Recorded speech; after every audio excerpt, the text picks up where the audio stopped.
İslam mədəniyyətində ən kiçik hörmətsizliyə və saymazlığa uf deyirlər. Qurani Kərim müstəsna mövqeyi olan ata və ana barədə tövsiyə edir ki, onlara uf da deməyin. Muhammed Peyğəmbər sallallahu aleyhi və səlləm buyurmuşdur ki, Cəbrail qadınları mənə elə tapşırdı ki, elə bildim kişiyə öz xanımına uf deməkdə qadağan olunacaq. Bir qadın üçün eşqdə uğursuzluq, hər şeydə uğursuzluqdur. Will Durant deyir ki, qadın o vaxt sağdır ki, sevilsin. Ona diqqət onun həyat səbəbidir. Yaranış kişini istək, qadını sevilmək nümunəsi etmişdir. Lakin qadına çılpaqlığı bəş etmiş bugünkü gündə qadın nə sevimlidir, nə də ona eşq bəslənir. Bugün qərbin aşladıqları qadını reklama çevirdi.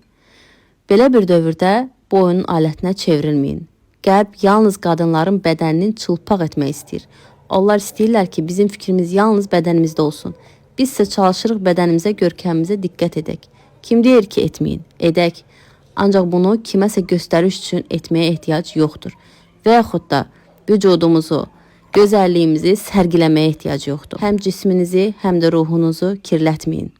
Çalışın bu xüsusiyyətlərdən uzaq durun və öz dəyərinizi anlayın.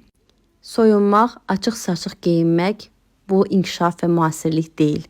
Və yaxud da qapalı geyinmək, əsr xanım kimi geyinmək, bu da geridə qalmışlıq deyil. Həm dünya tarixinə, həm öz tariximizə, həm də hal-hazırki müasir tarixə də diqqət etsək, bütün elegant, zadəgan ailələri, xanımları, qızları, ən yüksək rütbədə oturan, işləyən, vəzifəli insanların xanımları, qızları, hamısı çox gözəl xanım-xatın geyinməyə üstünlük verirlər. Uzun sözün qısası, müasirlik adı altında qurbana çevrilməyin.